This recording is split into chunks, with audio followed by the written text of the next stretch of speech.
Muito boa tarde. Nós vamos dar início a esta sessão da apresentação da obra Um Sistema de Qualificação para a Reabilitação do Edificado e do Património.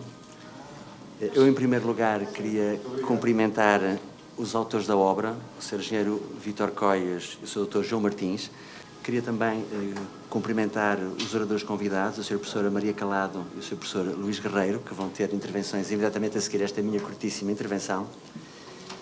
Dizer que é um privilégio para a direção do GECORPA associar-se a esta iniciativa de lançamento desta publicação, por várias razões, pela importância da obra, pela relevância do conteúdo, pelas possibilidades de resultados desta investigação e deste trabalho poderem ter aplicação prática. O GECORPA é um grêmio de empresas, de profissionais ligados à conservação, à reabilitação do edificado e do património, que tem como um dos seus principais objetivos, um deles é a qualidade, e a qualificação seguramente será uma palavra importantíssima para se poder atingir esta qualidade. Para a direção do GECORPA é um privilégio estar aqui nesta sessão, associado a esta sessão, e queria, como é evidente, em nome de toda a direção do GECORPA, felicitar os autores da obra. Passaria então de imediato a palavra à Sra. Professora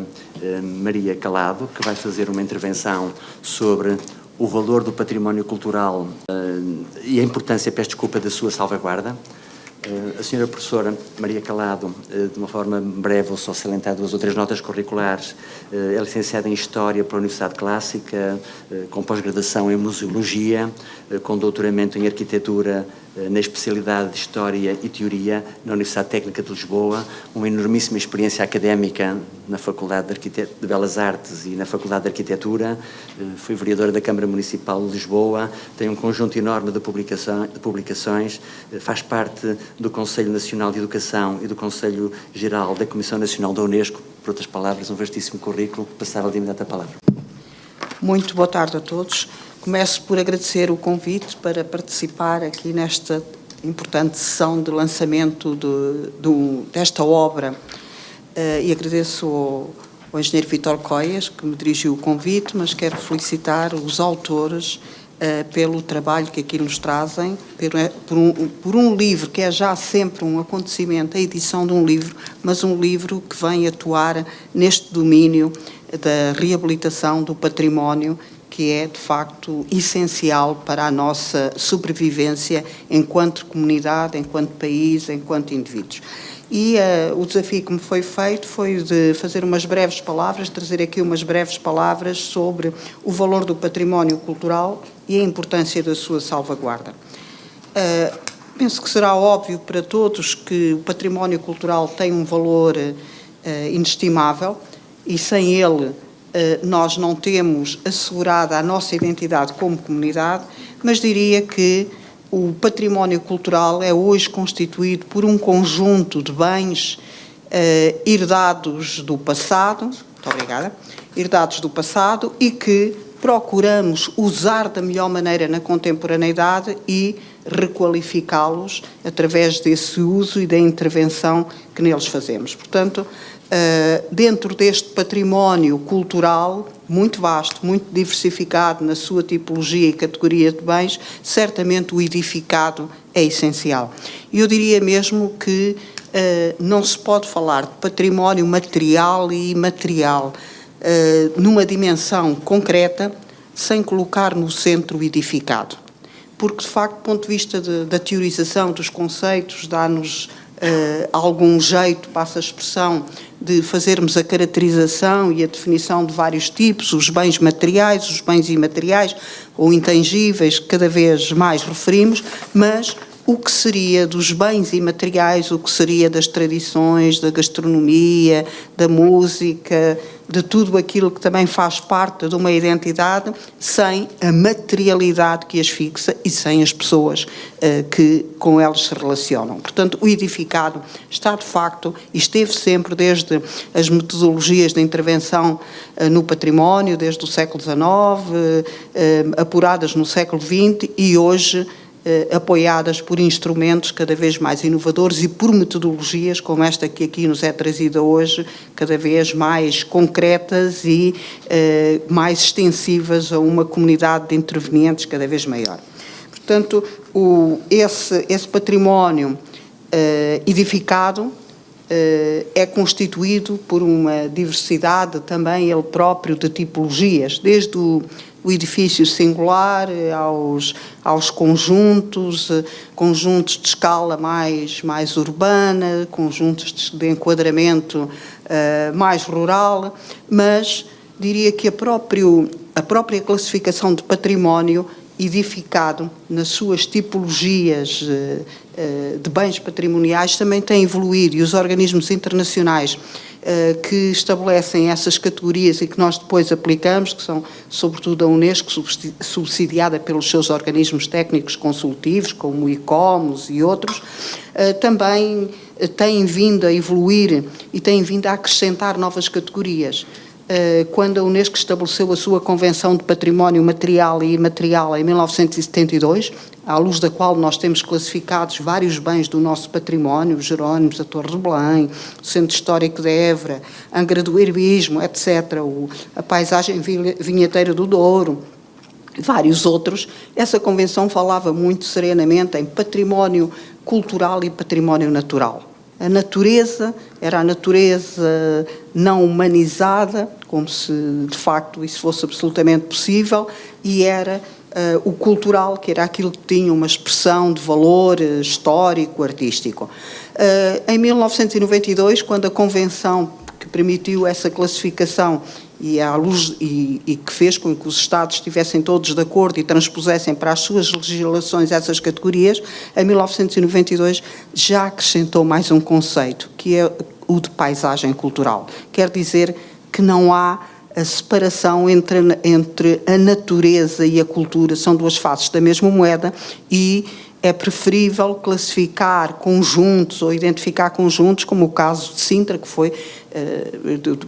por uma situação meramente circunstancial, mas foi o primeiro bem a entrar na lista do património mundial com essa classificação de paisagem cultural. Depois já o Douro entrou como paisagem cultural, a Vinha da Ilha do Pico também como paisagem cultural, portanto há aqui uma evolução de conceitos. E hoje está no dia-a-dia um outro conceito que é aplicado, embora ainda não tenha uma convenção, mas que está aplicado e que já está consensualizado, que é a de paisagem urbana histórica. Muito discutida, porque os meus colegas historiadores, em termos internacionais, reivindicavam muito que fosse paisagem histórica urbana, sobretudo os medievalistas, e depois, finalmente, com bom senso, se chegou a esta designação, muito perfilhada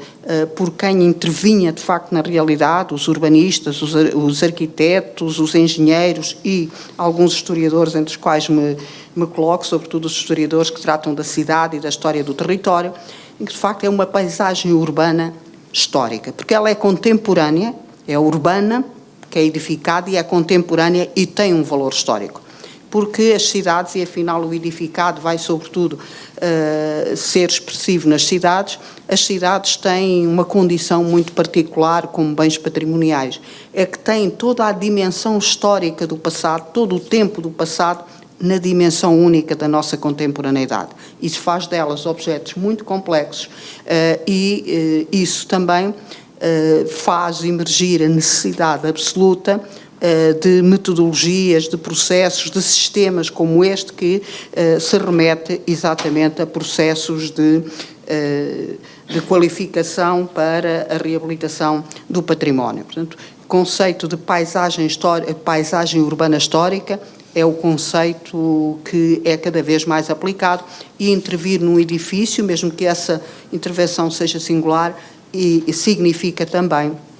ter em conta o contexto e a envolvente em que ele se situa, porque não vive isolado. Passou-se em Lisboa, fez-se há uns anos, há vários anos, com o primeiro plano diretor, fez-se um ensaio de classificar núcleos urbanos, e talvez se lembrem da vossa atividade, da existência de alguns núcleos urbanos que não passaram do anexo ao plano diretor, depois revisto de uma carta de património, mas foi um ensaio exatamente de um conceito que estava a emergir e que depois se tipificou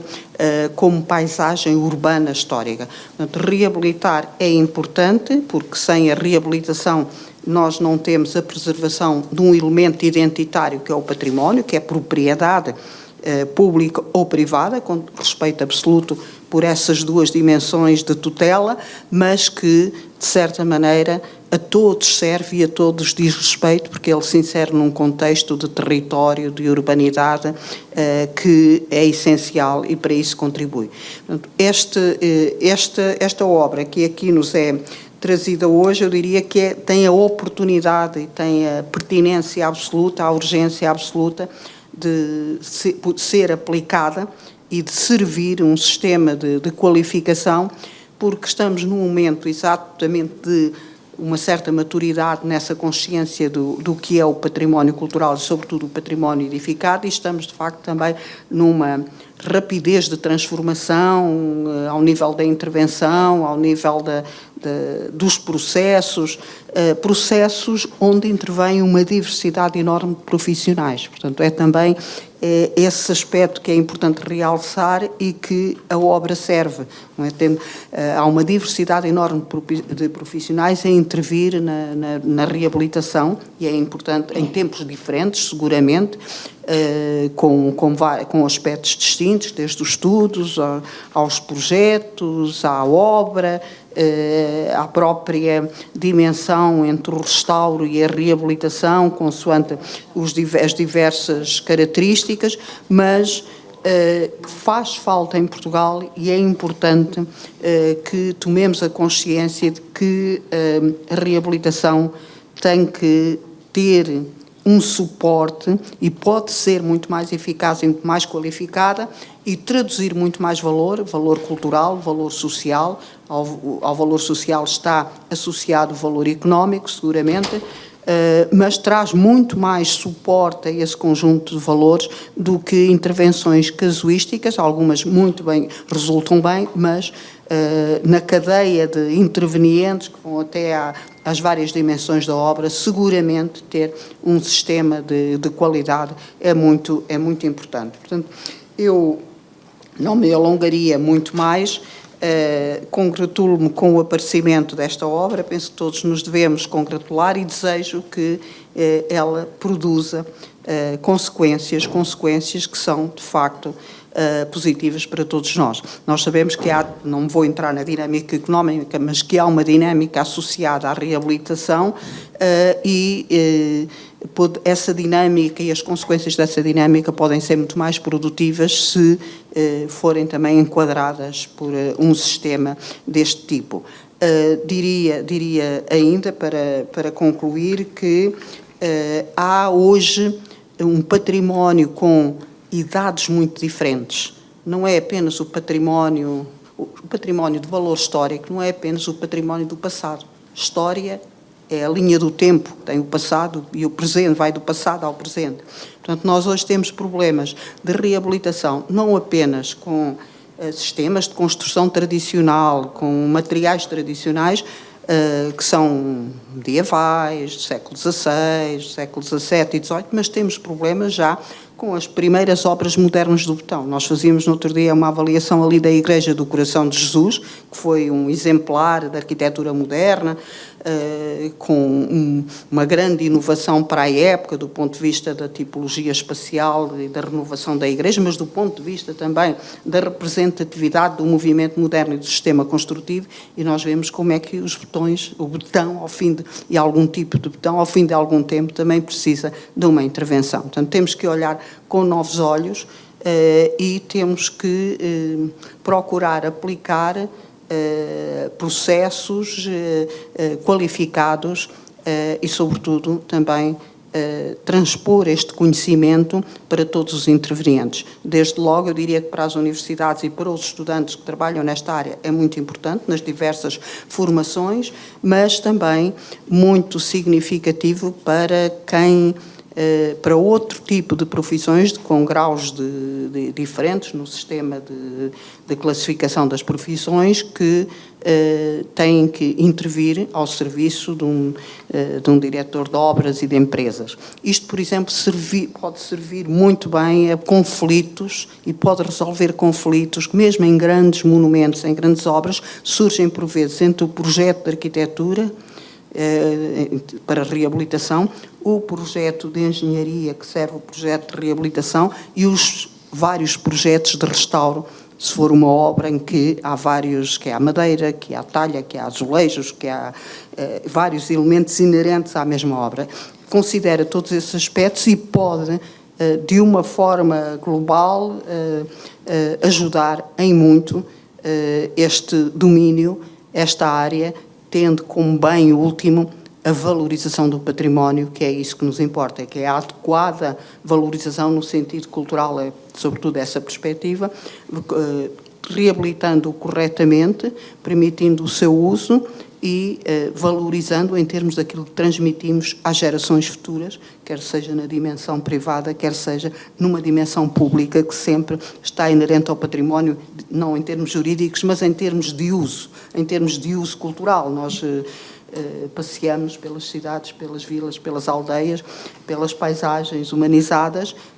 e apreciamos, fruímos um património que é muitas vezes privado e maioritariamente privado, mas esse património ajuda-nos a compreender a nossa própria história, a nossa identidade e contribui, de facto, para uma qualificação e para uma valorização individual e coletiva. Muito obrigada, muitos parabéns e ficamos à espera que se traduza cada vez mais agora numa aplicação.